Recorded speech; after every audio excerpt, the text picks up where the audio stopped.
시간이 되었습니다. 우리 다 같이 묵도하심으로 8월 25일 화요일 새벽 하나님 앞에 예배드리겠습니다.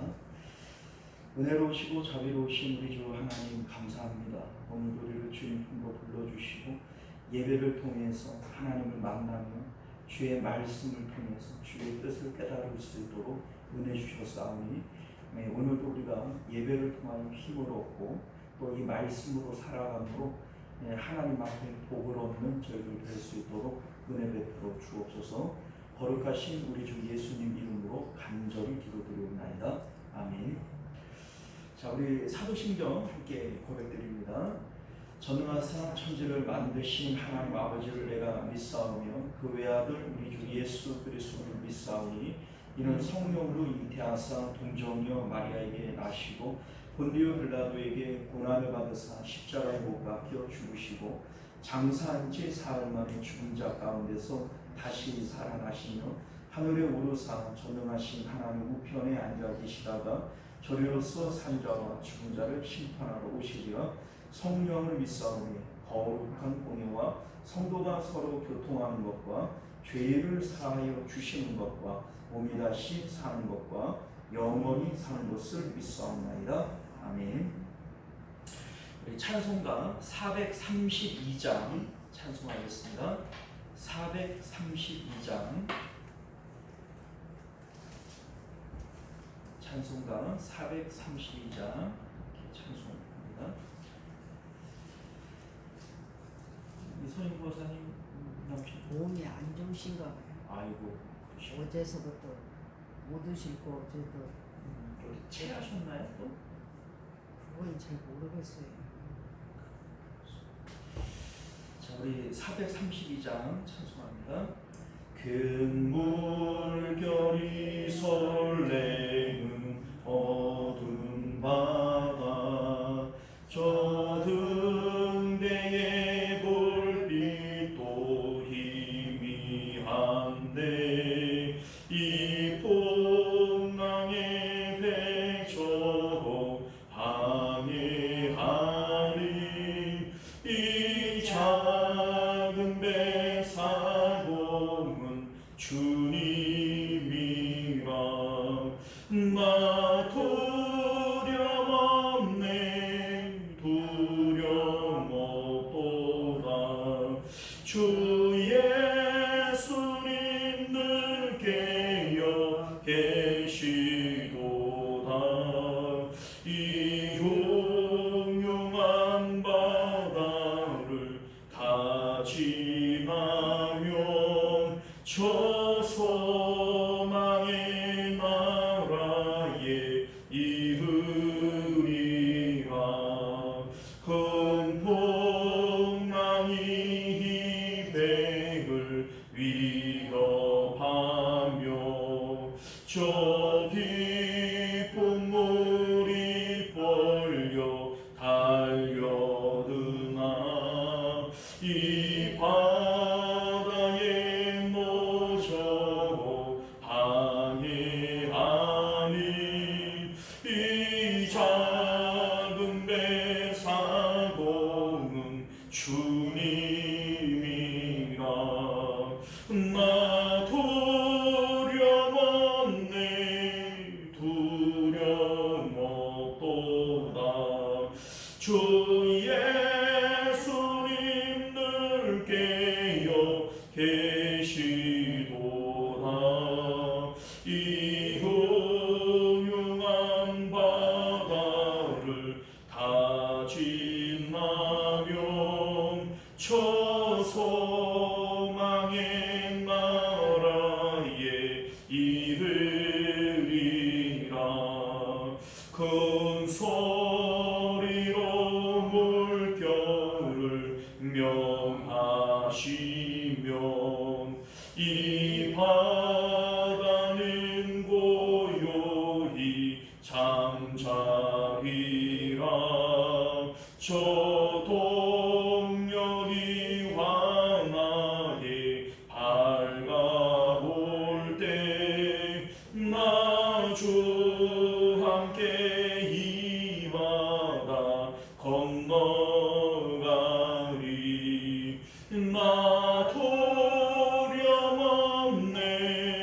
두려움없도다 주 예수님 늘 깨어 계시도다 이 요용한 바다를 다 지나면 저 소망의 나라에 이르리라. 할렐루야. 자, 우리 하나님 말씀 봅니다. 요한계시록 13장 1절에서 10절까지 말씀 교독하여 읽도록 하겠습니다. 1절부터 10절까지 봅니다. 내가 보니 바다에 한 짐승이 나오는데 뿔이 10이요 머리가 7이라 그 뿔에는 10 왕관이 있고 그 머리들에는 신성모독하는 이름들이 있더라. 내가 본 짐승은 흑암과 비슷하고 그 발은 곰의 발 같고 그 입은 사자의 입 같은데 용이 자기의 능력과 보좌와 권세를 그에게 주었다. 그의 머리 하나가 상하여 죽게 된 것 같더니 그 죽게 되었던 상처가 나음에 온 땅이 놀랍게 여겨 짐승을 따르고 용이 짐승에게 권세를 주므로 용에게 경배하며 짐승에게 경배하여 이르되 누가 이 짐승과 같으냐 누가 너는 이와 더불어 싸우리라 하라. 또 짐승이 과장되고 신성 모독하는 말하는 입을 받고 또 42달 동안 일할 권세를 받으니라. 짐승이 입을 벌려 하나님을 향하여 비방하되 그의 이름과 그의 장막과 하늘에 계신 또 권세를 받아 성도들과 싸워 이기게 되고 각 족속과 백성과 방언과 나라를 다스리는 권세를 받으니 죽임을 당한 어린 양의 생명책에 창세 이후로 이름이 기록되지 못하고 이 땅에 사는 자들은 다 그 짐승에게 경배하리라. 누구든지 귀가 있거든 들을지어다. 사로잡힐 자는 사로잡혀 갈 것이요 칼에 죽는 자는 마땅히 칼에 죽을 것이니 성도들의 인내와 믿음이 여기 있느니라. 아멘. 우리 함께 기도하겠습니다. 은혜로우시고 자비로우신 우리 주 하나님, 우리가 오늘도 주님의 복된 말씀을 통해서 주의 뜻을 분별하고 온전히 깨닫는 저희들 될 수 있도록 은혜 베풀어 주옵소서. 예수님 이름으로 기도드리옵나이다. 아멘. 자, 오늘 우리는요 함께 읽은 본문의 말씀을 중심으로 첫째 짐승의 공격과 성도의 대응이라고 하는 제목으로 하나님 말씀 나누도록 하겠습니다. 첫째 짐승의 공격과 성도의 대응. 자, 우리 지난 시간에 12장 마지막 17절을 보게 되어지면 용이 여자에게 분노하여 돌아가서 그 여자의 남은 자손 곧 하나님의 계명을 지키며 예수의 증거를 가진 자들과 싸우려고 바다 모래 위에 서 있더라. 이렇게 12장이 마무리가 되어집니다. 여기 이제 붉은 용, 이 사단 마귀죠. 이 붉은 용이 여자는 교회를 상징한다고 그랬어요. 교회가 이 땅에 성립되어지지 못하게 하기 위해서 여자가 낳은 아들 예수님을 집어 삼키려고 하고 또 그리고 용의 입에서 나온 이 강물로 이 여자를 떠내려가게 하려고 하는 이러한 시도들을 하게 됩니다. 이 땅 가운데 교회 자체가 성립되어지지 못하도록 교회를 공격했던 거죠. 자, 그런데 이 모든 게 실패로 끝나고 맙니다. 자, 이때에 이 용이 작전을 바꾸어서 교회를 이제 해치는 것은 실패했기 때문에 성도 각자 한 사람 한 사람 성도를 공격하기 위해서 바다 모래톱 위에 서 있었다라고 하는 것이 이게 이제 12장의 마무리 아닙니까? 그리고 오늘 이 13장은 성도들을 어떻게 공략해 들어갈 것이고 어떻게 이제 승리하게 될 것이냐, 이제 이 내용들을 밝히고 있는 것이 오늘 13장에 나오는 내용이 되어집니다. 자, 오늘 13장 말씀 가운데 보게 되어지면 용을 대리해서 싸우게 되어지는 두 짐승이 나오게 되어지는데, 1절을 보게 되어지면 바다에서 나오는 첫째 짐승이 있고요, 11절을 보게 되어지면 땅에서 올라오는 둘째 짐승이 있습니다. 그러니까 이 두 짐승이 붉은 용 마귀를 대신해서 이 땅 가운데 그 일들을 수행하게 되어진 이 마귀의 이 쫄자들이 되어지는 것이죠. 자, 그런데 뭐 사실 이 내용들은 학자들마다 해석도 분분하고, 그리고 뭐 다양한 그런 해석들도 있을 뿐만 아니라 말도 많고 탈도 많은 이런 내용들이 많이 있습니다. 소위 이 첫째 짐승과 둘째 짐승이 적그리스도란 말이죠. 적그리스도. 그런데 이 적그리스도가 누구냐? 이게 이제 학자들에게 있어서 큰 관심거리가 되어지는 거죠. 자, 그래서 우리 이제 1절에 보게 되어지면 짐승의 생김새가 10뿔을 가졌고 7머리가 있고 뭐 이런 내용들이 있잖아요. 자, 그런데 이 내용이 다니엘서 7장 24절에 보게 되어지면 다니엘서에 나오는 그 이제 짐승 가운데 네 번째 짐승이 바로 이 10뿔을 가졌다. 그리고 이 10뿔은 열왕들을 의미한다. 이렇게 다니엘서가 해석을 해요. 자, 그러니까 이 내용을 그대로 차입해 와가지고 여기에 나오는 이 10뿔, 이 짐승은 이제 로마의 10명의 왕들을 얘기하는 것이다. 열왕들을 얘기하는 것이다. 이렇게 해석하시는 분들도 있고요. 뭐 현대에 와서는 그 독일의 히틀러다. 그리고 뭐 교황을 얘기를 하는 건데 교황이 적그리스도다. 이런 얘기를 하시는 분들도 있고, 그리고 우리 슈퍼컴퓨터가 처음 만들어졌을 때 이 컴퓨터가 이 적그리스도고, 뭐 바코드 있잖아요. 바코드. 이게 우리 이제 18절에 보게 되어지면 짐승의 표 666이 나오잖아요. 이게 이제 바코드가 이 666 표다. 뭐 최근에는 대리칩이 바로 이 666이다. 뭐 이런 얘기들이 항상 있었지 않습니까? 자, 그러니까 이 13장이 바로 그런 장이에요. 그렇게 우리가 생각을 해보면 이 13장이 참 난해하기도 하고 말도 많고 탈도 많은 장이구나, 이거 우리가 생각하게 되어지는데, 우리 앞서도 여러 번 말씀을 드렸습니다만 요한계시록은 7교회에게 보내져서 읽고 듣고 지켜라, 이렇게 하나님께서 말씀하신 이런 내용들이에요. 자, 그러니까 이게 뭐 로마의 뭐 열왕들이다, 뭐 히틀러다, 뭐 슈퍼컴퓨터다, 이렇게 얘기할 수 없어요. 왜냐하면 그 당시에 슈퍼컴퓨터가 있을 거를 뭐 알았겠어요?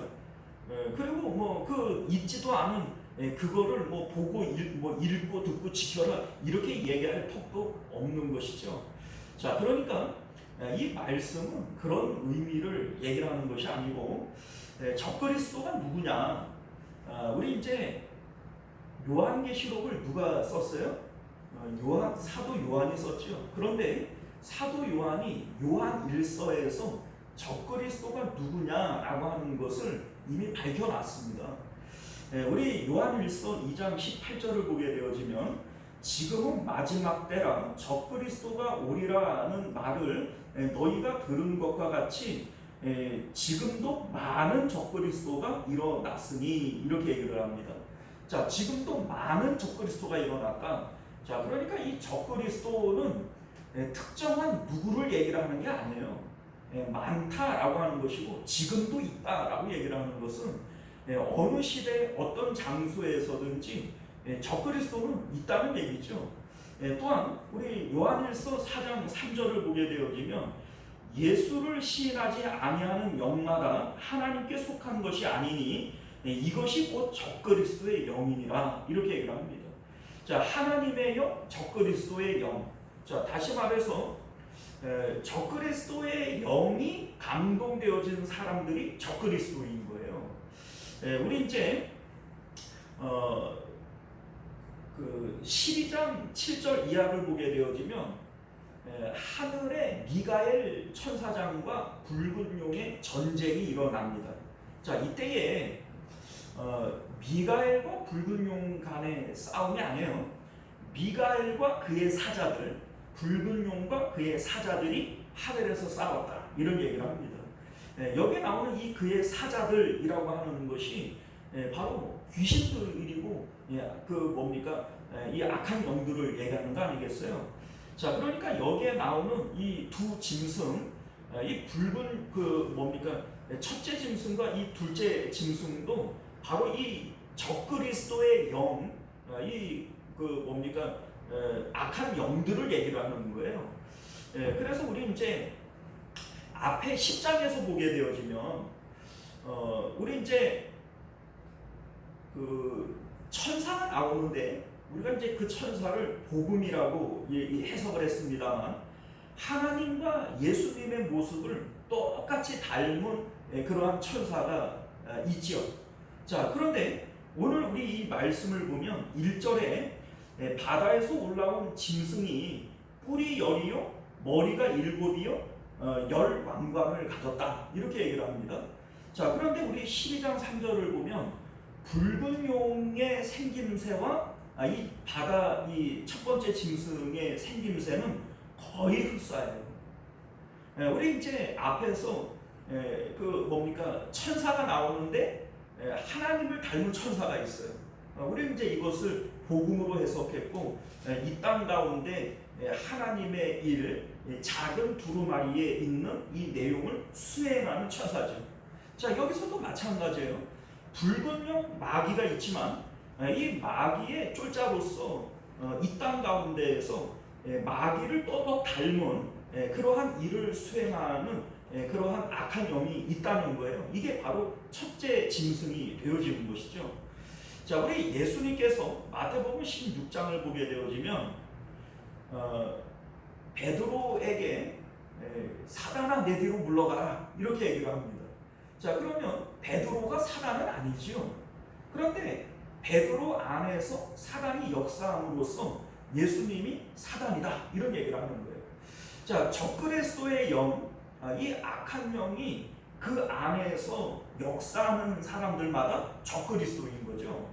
자, 그러니까 여기에 나오는 이 적그리스도라고 하는 이 두 짐승들은 어떤 시대에 어떤 특정한 사람을 이게 적그리스도다, 뭐 로마의 열왕들이 이 적그리스도다, 히틀러가 적그리스도다, 이렇게 얘기할 수가 없는 거예요. 어느 시대 어떤 장소에서든지 이 적그리스도의 영, 악한 영이 그 안에서 역사하는 자들, 이들이 바로 적그리스도이고 바로 이 뭡니까, 두 짐승에 해당되어지는 자들이다라고 하는 것을 우리가 깨닫게 되어지는 것이죠. 자, 우리 이제 1절 말씀을 보게 되어지면 우리 그 첫째 짐승의 생김새가 이 붉은 용과 아주 흡사하다, 이런 얘기를 했는데 2절을 보게 되어지면 내가 본 짐승은 표범과 비슷하고 그 발은 곰의 발 같고 그 입은 사자의 입 같은데 용이 자기의 능력과 보좌와 큰 권세를 그에게 주었다, 이런 얘기를 합니다. 자, 그러니까 붉은 용, 사단 마귀를 대비해서 이 땅 가운데에서 성도들과 싸우는 이 악한 영이 붉은 용, 그러니까 사단의 모습과 똑같이 닮았고 사단의 권세를 위임받았다라고 하는 것이고요.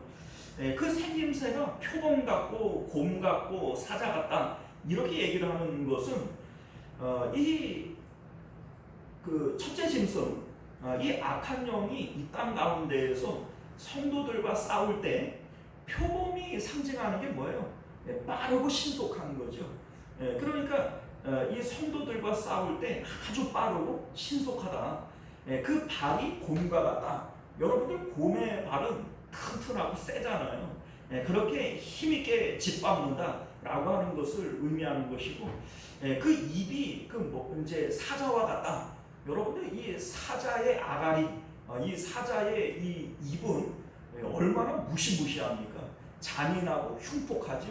그러니까 이 짐승이 성도들과 싸울 때 그만큼 흉폭하고 잔인하다라고 하는 것을 이러한 모습들로 상징하여 보여주는 겁니다. 자, 그런데 우리 이제 또 그 뭡니까? 자기 용이 자기의 능력과 보좌와 큰 권세를 그 짐승에게 주었다. 자, 그러니까 이 땅 가운데 이 그 첫째 짐승은 마귀 사단의 능력을 고스란히 가진 이러한 능력이 있다. 이걸 우리에게 말해주고 있는 겁니다. 자, 우리 3절을 보게 되어지면 그의 머리 하나가 상하게 된 것 같더니 그 죽게 되었던 상처가 나음에 온 땅이 놀랍게 여겼다. 이런 얘기가 나와요. 자, 그런데 우리 4절을 보면 누가 이 짐승과 같으냐? 누가 능히 이와 더불어 싸우리요? 이런 얘기를 합니다. 그러니까 이 첫째 짐승은 무적이라는 거예요. 무적. 그래서 누가 감히 이 첫째 짐승과 싸우겠냐? 그냥 무적이라는 거예요. 그런데 이 첫째 짐승이 머리가 상해서 죽게 되어졌다. 3절에 그렇게 얘기를 한단 말이에요. 자, 그러면 도대체 이 첫째 짐승이 왜 머리가 상했고 죽게 되어졌느냐? 누가 이 첫째 짐승의 머리를 깨서 죽게 만들었느냐? 지금 이게 궁금하잖아요. 이게 바로 예수님께서 하신 일들을 얘기하는 겁니다. 우리가 알다시피 예수님께서 뱀의 머리를 상하게 했어요. 그리고 뭐 뱀은 예수님의 발꿈치를 상하겠다 이런 얘기를 하지 않습니까? 자, 그런데 여기에 나오는 이 뱀은 옛뱀, 이 붉은 용을 얘기를 하는 것이지만 여기에 이 붉은 용과 이 첫째 짐승은 생김새가 아주 똑 닮았죠. 자, 그러니까 이 붉은 용이 머리가 상한 것이 바로 이 그 뭡니까 첫째 짐승의 머리가 상하는 것과 동일한 거예요. 예수님께서 십자가에서 죽으실 때 이 사건이 바로 이 뱀의 머리를 상하게 하는 사건이고 이 첫째 짐승이 머리가 상하는 이 사건과 동일한 얘기다. 이 얘기를 하고 싶은 겁니다. 그 어린 양이 아니고서는 이 첫째 짐승을 대항할 자가 없고 이 첫째 짐승이 그만큼 무적이다. 이걸 지금 말씀하고 있는 겁니다. 자, 그런데 우리 이제 이 첫째 짐승은 그럼 도대체 성도들과 싸우기 위해서 바다에서 올라왔는데 이 첫째 짐승이 성도들과 어떻게 싸우고 어떻게 성도들을 이길 거냐? 이걸 우리가 알아야 되지 않습니까? 자, 그런데 이것에 대한 단서가 뭐냐면 이 첫째 짐승이 어디서 올라왔어요? 바다에서 올라왔어요. 자, 그러니까 이 첫째 짐승의 전문성은 바다에 있는 겁니다. 여러분들 이 바다가 상징하는 것이 뭐냐면 세상을 의미하는 거예요. 우리 좀 전에 이 찬송가에서도 이 흉흉한 바다를 다 지나면 하나님 나라에 이르리라 이런 얘기를 하잖아요. 이 흉흉한 바다가 이 세상을 의미하는 거란 말이에요. 우리 예수님께서 바다 위를 걸으실 때 베드로가 이런 얘기를 하잖아요. 예수님, 나도 바다를 걷게 해주십시오. 그래가지고 이 베드로가 바다를 걸었었는데 이 풍랑을 바라보면서 바다에 빠져들지 않습니까? 자, 이것은 단순한 에피소드를 얘기하는 게 아니에요. 이 사건이 우리에게 주는 영적인 시사점이 있다는 거죠. 자, 우리가 세상이라고 하는 이 바다에 빠져 죽지 않고 이 바다 위에 걸을 수 있는 것은 오직 예수 그리스도께 우리의 영적 안테나를 고정하고 예수님을 바라볼 때 세상에 빠지지 않을 수 있는 거예요. 자, 그런데 반대로 이 바다에서 올라온 이 첫째 짐승은 뭐냐면 성도를 바다로 끌고 가서 바다에 빠뜨려 죽이는 거예요.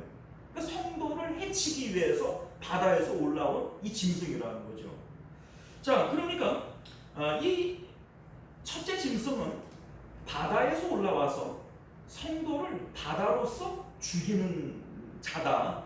이게 이제 이 첫째 짐승의 특징이 되어지는 겁니다. 자, 우리 이제 실질적으로 그러면 바다에 빠뜨려 죽인다. 이 이제 바다에 빠뜨리는 거 아니에요? 그러면 구체적으로 바다에 빠뜨린다라고 하는 것은 어떤 의미냐? 어떻게 하는 것이 이 첫째 짐승이 성도를 바다에 빠뜨려 죽이는 거냐? 자, 우리 1절 말씀을 보면 7 머리가 있고 머리에는 신성모독하는 이름이 있다. 이런 얘기를 합니다. 자, 그러니까 머리가 7이다 라고 얘기를 하는 것은 완전한 지혜가 있다. 이런 얘기예요. 머리는 지혜를 의미하는 것이고 뱀의 지혜 이런 얘기도 하잖아요. 그런데 7이에요. 7이 완전수이기 때문에 그 뱀의 지혜가 아주 완전하다, 온전하다 이거를 얘기하는 것이고요. 우리 또 5절을 보게 되어지면 또 짐승이 과장되고 신성모독을 말하는 입을 닫고 이렇게 되어 있죠. 이제 신성모독하는 입이 있다는 거예요. 사실은 머리에 입이 있고 머리로부터 입에 말이 나오잖아요. 그런데 1절과 5절에서 신성모독하는 이름이 있고 신성모독하는 입이 있다. 이렇게 지금 얘기를 하고 있는 겁니다. 자, 그러면 여러분들 신성모독이라고 하는 게 뭐예요? 신성모독. 우리가 일반적으로 뭐 신성모독 이렇게 얘기를 하면 하나님을 욕하고 저주하는 거 이게 신성모독이다 이렇게 생각하기 쉽습니다만 이 말씀 자체가 여자의 남은 자들 그러니까 성도들과 싸우기 위해서 바다에서 짐승이 올라왔어요. 그러니까 이 싸움의 대상은 성도이지 세상 사람들이 아니에요. 자, 그런데 여러분들 우리가 그러잖아요. 신성모독.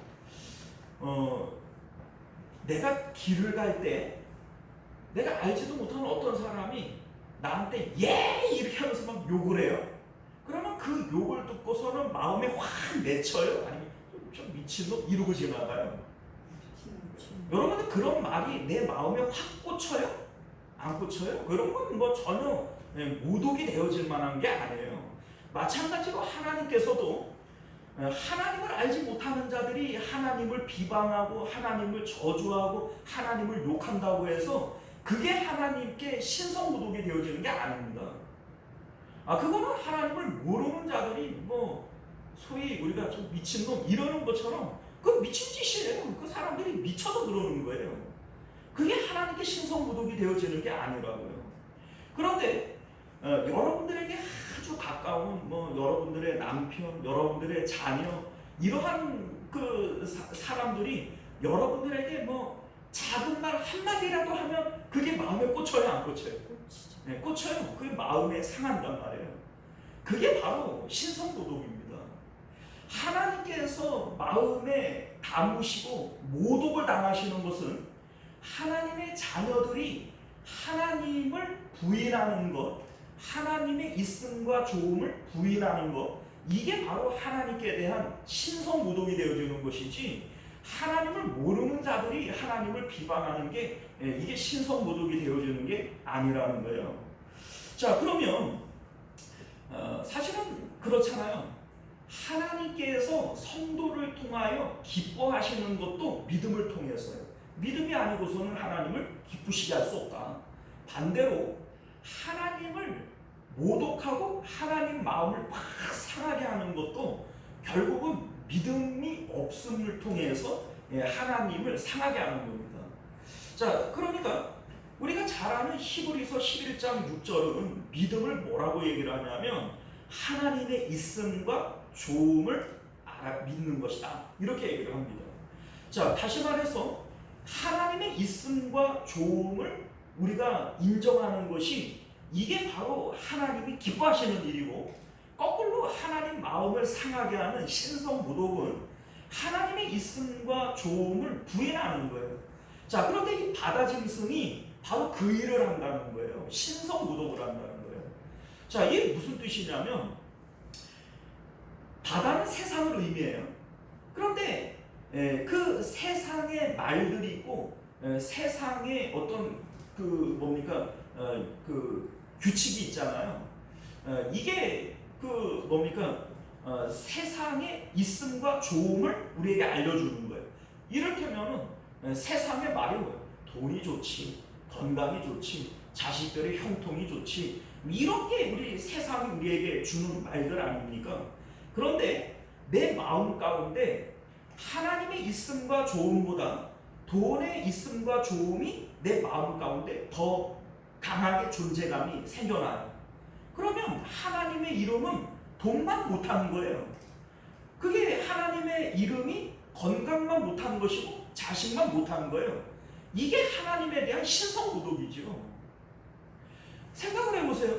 하나님께서는 천지를 창조하신 분이시고 나는 여호와이니 나의 찬송을 나는 다른 신에게 주지 않겠다, 이런 말씀을 하세요. 하나님은 어느 누구와도 비견되어질 수 있는 분이 아니에요. 그런데 성도의 마음 가운데에서 입으로는 뭐 하나님이 최고라고 뭐 이렇게 얘기를 하지만 실질적으로 돈의 있음과 좋음이 우리 마음에 더 강하게 느껴져요. 자식들의 있음과 좋음이 내 마음에 더 존재감이 있어져요. 그러면 우리 마음 가운데에서 하나님의 이름은 신성모독을 받은 것이고 하나님의 이름은 비방을 받고 있는 거예요. 이게 바로 이 첫째 짐승이 성도들과 싸우는 방법이라는 겁니다. 세상의 있음과 좋음을 통해서 하나님의 이름을 모독하는 것이고, 그리고 성도의 마음 가운데에서 하나님을 밀어내버리는 거예요. 이게 바로 적그리스도, 이 바다에서 올라온 첫째 짐승이 하는 일이다 라고 하는 것을 믿으실 수 있기를 바랍니다. 자, 우리 6절을 보게 되어지면 짐승이 입을 벌려 하나님을 향하여 비방하되 그 이름과 그의 장막 곧 하늘에 사는 자들을 비방하더라, 이런 말씀을 해요. 세상이 교회를 향하여 하는 말들이 뭐예요? 야, 하나님이 어디서, 천국이 어디서 있으면 좀 보여봐. 하나님이 있는데 너는 왜 그 모양 그 꼴로 살아? 이런 것들 아니에요? 자, 여러분들, 그런데 이게 바로 세상의 논리이고 바다 짐승의 말이라는 거예요. 그 입에 신성을 모독하는 말이 있는 거죠. 자, 그런데 이게 바로 세상의 잣대, 세상의 이 판단을 통하여 이 하나님과 그 하나님의 백성들을 비판하는 내용들이죠. 자, 이게 이제 6절이 말하고 있는 짐승이 입을 벌려서 비방한다, 이런 얘기가 되어집니다. 자, 우리 7절을 보면요, 또 권세를 받아 성도들과 싸워 이기게 되고 각 족속과 방언과 백성과 방언과 나라를 다스리는 권세를 받았다, 이런 얘기를 합니다. 자, 성도와 싸워 이기게 되었다. 자, 그러니까 성도가 졌다는 얘기잖아요. 성도를 이겼으니까. 자, 그러면 바다 짐승이 성도를 이긴 게 뭐예요? 어떻게 하는 게 이기는 거예요? 소위 세상의 있음과 좋음을 통해서 우리 마음 가운데에서 하나님의 있음과 좋음을 밀어내버리는 거예요. 그래서 우리 마음 가운데 세상의 말처럼 그 세상의 판단이잖아요. 돈이 좋지, 건강이 좋지, 뭐 자식들의 형통이 좋지, 뭐니 해도 뭐 그 성공해야지 사람 대접받지, 뭐 이런 것들이 다 세상의 말들 아닙니까? 자, 그런데 이러한 말들을 통해서 성도들의 마음이 잠식당하게 되어질 때 이게 우리가 첫째 짐승에게 패배당하는 거예요. 그러니까 이 말들, 우리가 뭐 이런 세상의 말들이 어느 순간인가 내 마음에 맞아 이런 마음이 들잖아요. 자, 그러면 그게 이미 나는 바다 짐승에게 잡아먹힌 거예요. 자, 그리고 우리 이제 그 족속과 백성과 방언과 나라를 다스리는 권세를 받았다. 자, 여기 나오는 족속, 백성, 방언, 나라, 이거 온 세상 사람들을 얘기하는 거 아닙니까?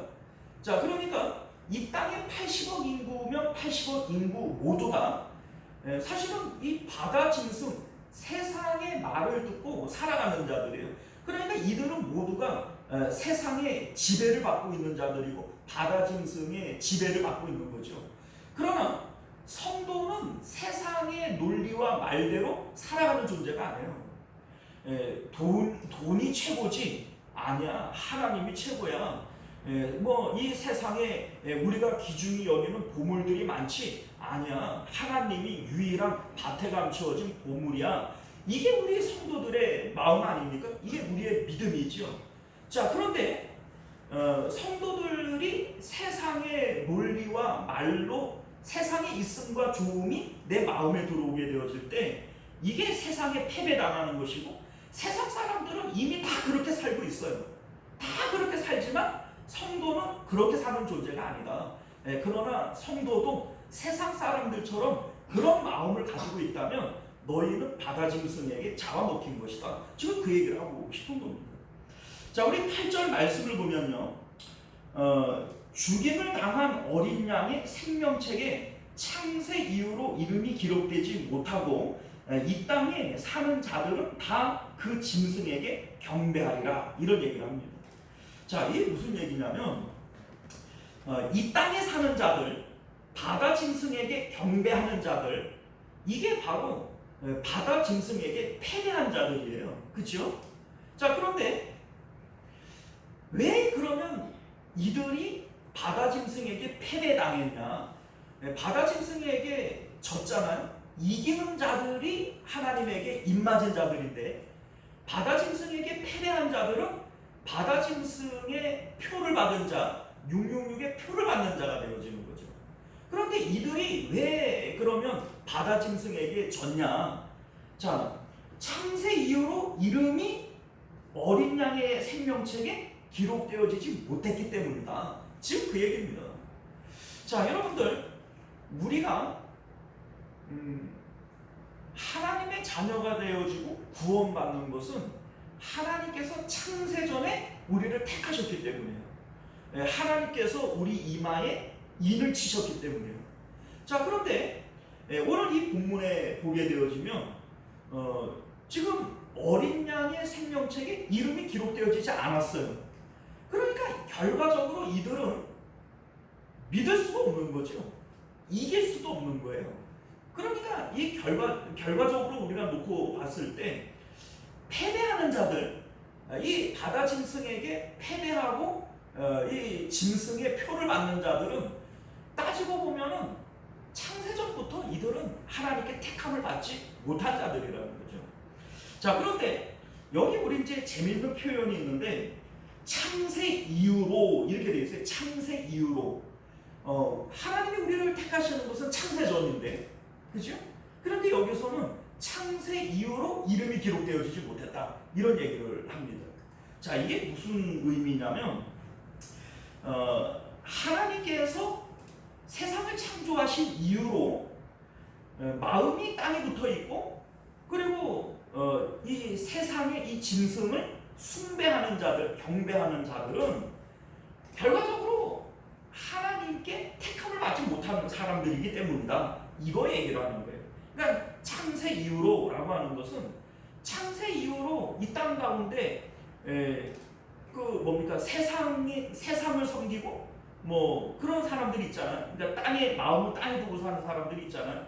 그러니까 이 사람들은 택함 받지 못했기 때문이다, 지금 이 얘기예요.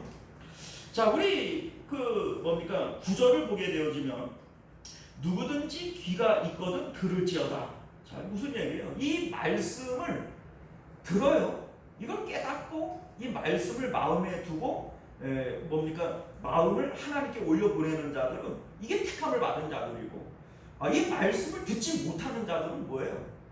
이게 처음부터 어린 양의 생명책에 이름이 기록되지 못한 자들이라는 거예요.